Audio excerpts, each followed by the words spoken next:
decisions at that time. But we felt that it was important for us as a water service provider to at least be able to charge at cost. And we thank God because we have a very listening government right now, and it was easy for us to do the negotiations and adjust our tariff to where it's supposed to be. We have not yet hit the cost-reflective tariff. There's still a few movements that need to happen. But in terms of communication, any tariff adjustment for any government utility is done by gazetting. So it is gazetted and it is placed in appropriate media by the Malawi government. Us, as Blantyre Water Board, also do that by putting our adjustments in our website, on our social media pages, and in our customer service areas. We definitely inform. And also through our billing, our customers are informed that there's adjustment coming and this is what it's been. So we don't do anything silently. But then this hike is coming at a time whereby some residents are still facing erratic water supply, and some go for a week without running water. Are you serving your residents in the right manner, especially if we do look into the hike that is in place as we speak? Yes, it's true. There are some areas which are geographically challenged, and it is a challenge for us to provide water consistently. But, like I said in the beginning, there are less and less of these incidents as compared to perhaps what it was like 6-7 years ago. It was really, really a problem in this city. And we are using all the resources that we're getting. Because these resources that we get, like I said, apart from running the day-to-day operations of the institution, there are a little bit of investments that we do, and these investments are targeted at addressing these concerns. So for areas where supply is erratic, if you check the stats, and we have those stats, you'll find that it's not as consistent as it was. The supply is longer. Actually, we have, in the ideal world, supply should be 24 hours a day. At Blantyre Water Board, we've given ourselves a target of 22 hours a day, every day, which is way above the average in the region of, say, 15, 16 hours a day. How then do you plan to address issues of erratic water supply in such areas? Okay, so there are several projects that we're doing using our internal resources, increasing storage capacity, because the way to supply water is to pump into storage tanks and then redistribute in the areas that you need to distribute, increase our pipe lines, increase our pumping capacity and more sources of water. But the big one is a grant that we received from the World Bank to the tune of $150 million. This is basically an upgrade project for the whole city of Blantyre.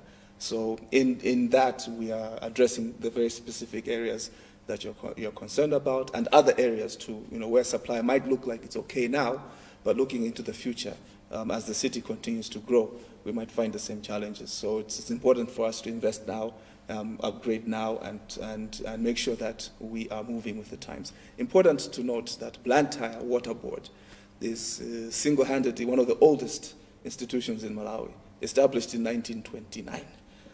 So because of that, the infrastructure that we have, not all of it, but a significant amount, is very old and very aged and is due for upgrades. So that project is helping us to reinvigorate and rebrand Blantyre Water Board and just grow it so that it's able to sustain supply. You have mentioned that the board is operating at a loss. Yes. So as we speak, is the hike the only solution at hand, or you also have other solutions in place? No, it is not, because that is an external factor, right? Mm-hmm. You negotiate for the hike and you get what you are given. Internally, obviously, because we're dealing with pipes, we're dealing with pumps, the issues of efficiency, the issues of losses in the system, system losses, the issues of illegal activities. You're talking about an entire city, people who connect illegally. You're talking about issues of meters that are not functioning like they're supposed to, under reading or overreading. You're talking about human errors in our billing and that kind of stuff. These are the issues that we are dealing with now, because we feel that if we can address these areas, our revenue gap would also jump significantly. So whilst we were waiting for our tariff to adjust, we are doing what we can. So we have, even in this project that I'm talking about, a comprehensive approach to deal with that, which is enhancing the efforts that we already have, so that at the end of the day, we do what we can. And the projections look good, because we feel like if we, especially in the issue of metering, illegal connections, leakages, leak detection, these kind of things, which are within our control. Once we deal with that, the gap will reduce. Speaking of meters, the board was recently recalling meters. What exactly happened? Recalling is a big word. That's not what we did. We did a meter survey and a meter study, and we found that our meters, especially our prepaid meters, first of all, had come of age. Most of them were procured 2017, 2018.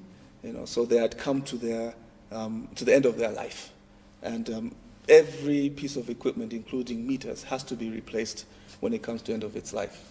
So what we wanted to do now was to identify those meters which were aged and replace them. However, it's important to note that prepaid metering is a technology that is relatively new in the water sector. So there are upgrades coming. What we didn't want to do was to replace them with the old kind of meters. We wanted the latest. However, these meters were under registering, were generating losses in big ways. So we made a decision. Let's identify those meters that are due for replacement, those meters that are giving us problems, replace them. Put postpaid meters as a temporary measure. Once we take stock of the new and the latest version of prepaid metering, we remove those postpaid meters, replace those prepaid meters, and move forward. This is to manage the losses that I'm talking about. And of course, if you, having started that exercise, we've seen significant changes.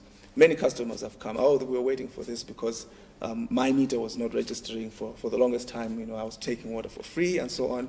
And these are the issues that we're looking at to address. So no, it's not to recall, but it's as we upgrade, providing a stopgap solution. So what are the costs associated with this upgrade? Well, I mean, depending on what you're buying, a meter would cost you, an ordinary postpaid meter will cost you about 70,000 kwacha, just a little under $100 US. A prepaid meter will cost you about $200, so about twice that. And remember what I said, this is an exercise that we do anyway. We are continually replacing meters. Just like in your car, there are parts that are movable that you replace with time, otherwise the car will collapse. So these are costs that we already anticipated, already budgeted for, but that's what it costs us. So for example, in this particular exercise, we've already looked at about 10,000 meters that we've targeted, so that will cost us about 700, 800 million kwacha. And then we'll upgrade to another 20,000 or so using project resources and our own resources. So that would be the kind of cost register. But it's not a cost to us as in it set us back, but it's an investment that we're making, anticipating that we're now going to start dealing with these losses that we've been registering. Isn't that price a bit exorbitant for a local man? What, a meter at 70,000? That's the market price. we don't control that. I mean, as it is right now, whether you buy in China, whether you buy in Europe, whether you buy in South Africa, wherever you buy, and that is the cost of a meter. So it is an investment we have to make. And it's passed on to the customer, but we have to remember that at the same time, this government had provided an opportunity for free water connections. What that means is that the price of the meter is not passed to the customer. It is absorbed by another entity. So that is cushioning that concern for those people who perhaps cannot afford meters. So recently, critics have been arguing that the postpaid billing system has been resulting in unjustified and hefty bills. How do you respond to this? I would say very true on the hefty side, but very untrue on the unjustified side. And this is why I'm saying this. Like I said, in your case, I don't know where you stay, I don't know what your metering was, but let's assume you had a prepaid meter was old.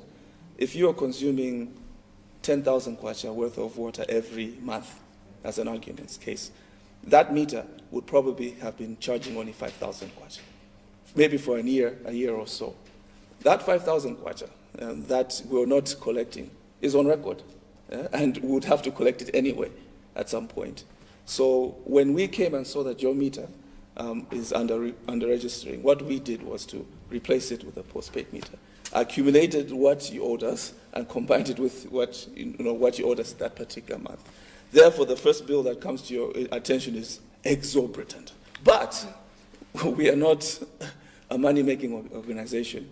Neither are we the mafia or anything like that. We will sit down with you and say, okay, this is what you owe us. How do we together work so that you clear it? Some people say, well, let's prorate it, take 5,000 every month, or take 2,000 every month, or whatever you agree. We work with you at your level of comfort until what is owed to us is brought back. But we would never, ever charge you more than what you have consumed. Never. In case you're just joining us, this is MPC Exclusive, and my name is Alinafe Mlamba. My guest today is Engineer Dr. Robert Hanja, the Chief Executive Officer of Blantyre Water Board. We'll be back after this short break.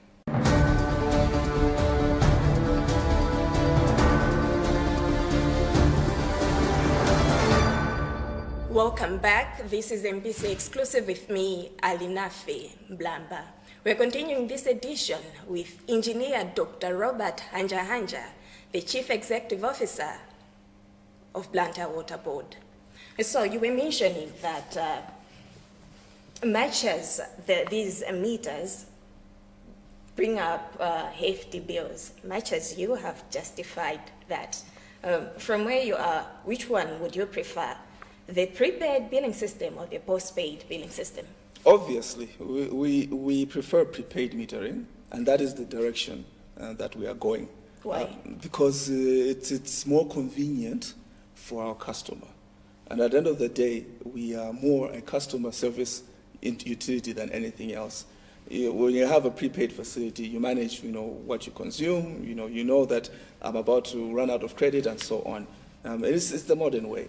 But we just want to make sure that the units that we have on the ground are doing exactly what we want. And that is why we are confident that in the next year or so, that's where we'll be. Dr. Hanja, the board has a 23 million kwacha debt with Eskom. How did you arrive to this? The figure that you're giving me is not accurate. It's a little bit higher than what we really owe Eskom. But here's the thing. Like I said earlier on, we operate at a loss. From the get-go, every single day, that we are charging you for water, we know that there's a bit of money that we're not going to be able to afford. For you as a customer, it's in thousands of kwachas, but in the larger scale, it adds up. And we have to spread our resources, fairly. So when we're paying our suppliers, it means our key partner, Eskom, perhaps suffers. We have to pay our taxes. So as we are doing that, what has happened is our bill with Eskom over the years has accumulated, and that has been a problem. That's majorly why we want to. By over the years, how many years are we talking about? Probably since 2016. So since 2016? Yeah, it's been accumulating. But when we presented our case to government, there was an opportunity for them to absorb that bill. So that they actually have absorbed, and it's now a payment arrangement between Eskom and the Malawi government through Ministry of Finance, because it was understood that, well, these guys are not breaking even. How are they going to? And I need to explain. We, as Blantyre Water Board, not as all the water boards, just us alone, are the single largest consumer of energy in Malawi. We consume more power than anybody else because our main source of water is in Shire River, which is about 1 kilometer in terms of height below Blantyre city. So we have to pump exorbitant amounts of water in that elevation every single day. So we consume a lot of power. And that is also why it's a concern for ESCOM, because we are their biggest customer.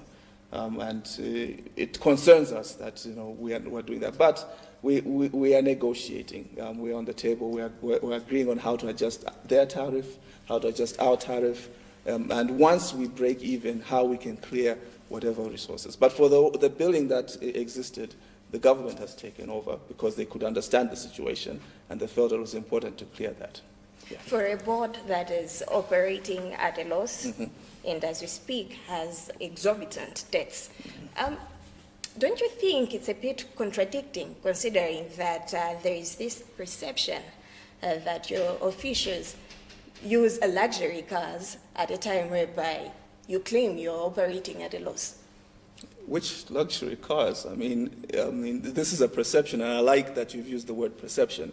If you come to our compound, and you can because you live in Blantyre, and look at our fleet, you'll be appalled, at the quality and the standards that are out there. I mean, our cars are not desirable as they were.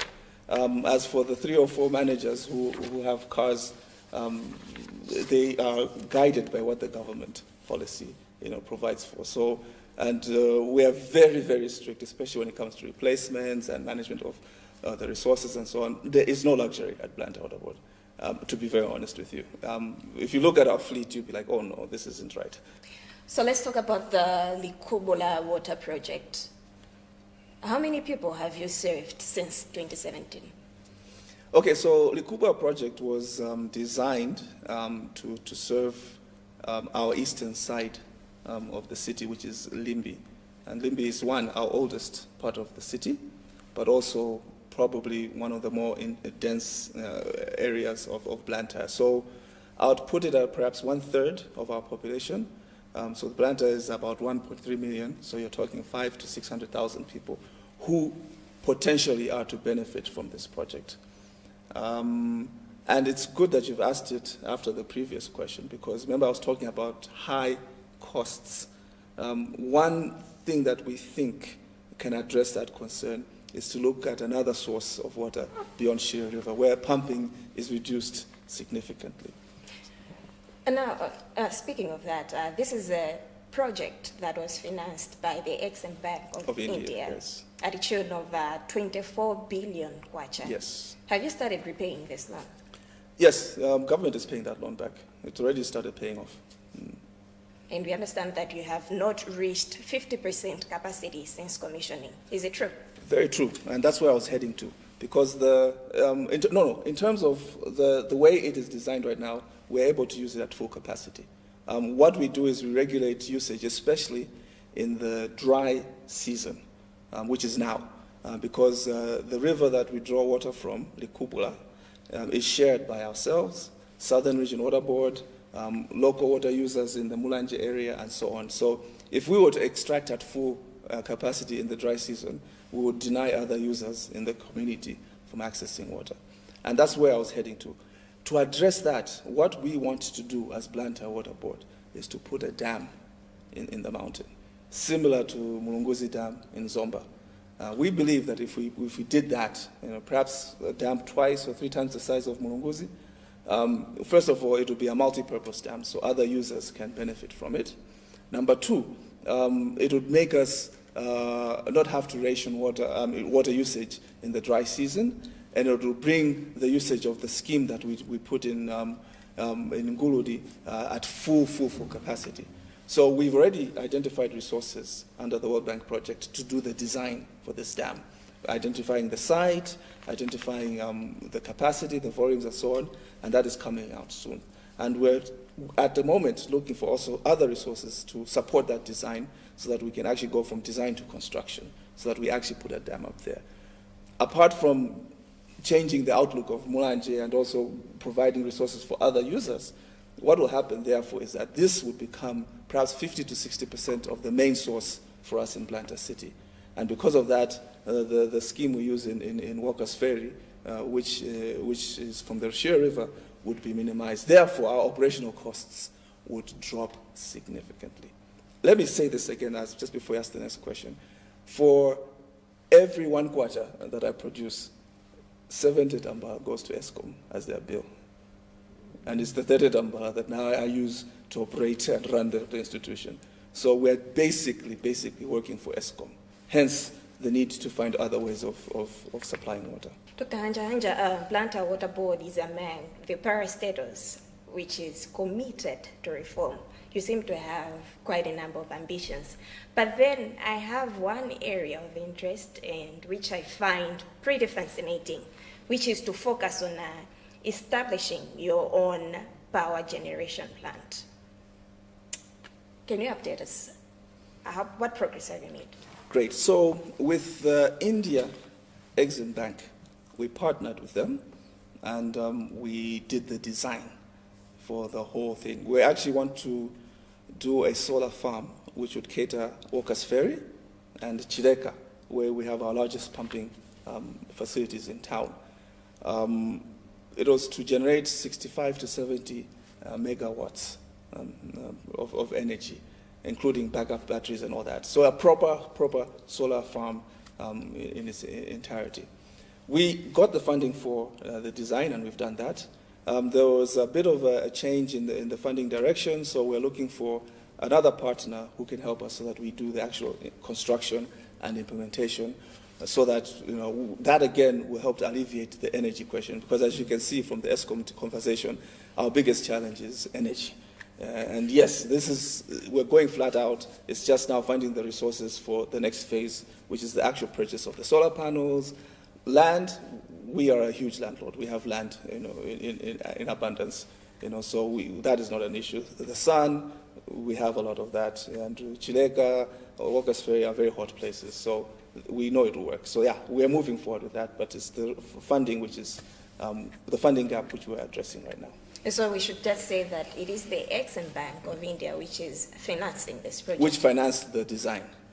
For the next phase, we'll have to see who appears. But we're talking to all the financiers through Ministry of Finance because they are the ones who engage on our behalf. How much did the bank pump into this? India Exim for the design? I think it was about 60, 70. Was it a loan? Yeah. And what was the repayment mode? Well, I mean, you know how these things are designed. There's a grace period because they know that you're still implementing. Once you've started implementation, you now move on to actual payments. So the repayments are perhaps 5 to 10 years from now. What sort of Blantyre Water Board do you envision, say, by 2030? For me, what I would love to see is a utility that is performing excellently, so excellently that we become irrelevant. For those who have lived outside Malawi, they will always tell you that they never actually know who the water service provider is or the power service provider is or any of the service providers because they are so efficient, they're irrelevant. You just engage with them on your phone via billing and so on, but you never see them or never hear of them because they're efficient. I dream of a Blantyre Water Board that is so excellent in its service that it becomes irrelevant. We hardly hear of us. We don't come here to talk about what we're doing because what we're doing is speaking for itself. So that is the dream that I have, and I strongly believe that under the guidance of His Excellency Dr. Lazarus Chakwera, who has a similar vision for Malawi 2063, I think we can achieve that, and we will. Engineer Dr. Robert Hanja, it was nice having you in this edition. Thank you very much. The pleasure is mine. I enjoyed myself. Thank you. And that's what we had for you in this edition of NBC Exclusive. My name is Alina Femlamba. Until next time, goodbye.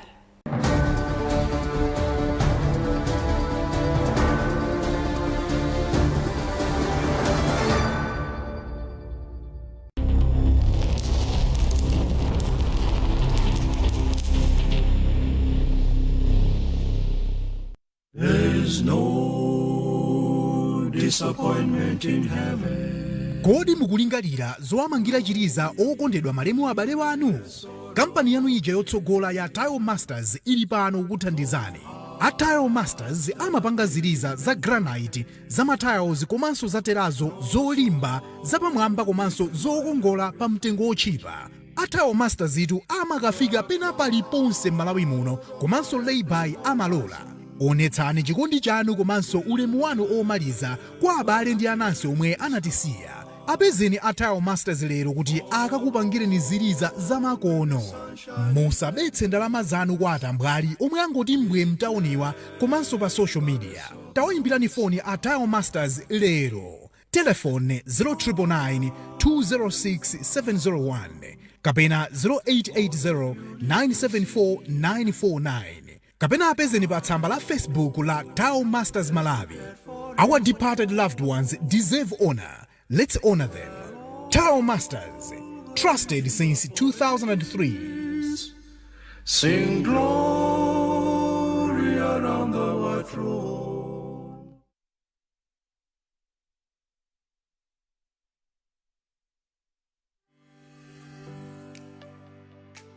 Chaka chinoso JTI sina tisiye siye. Yabwene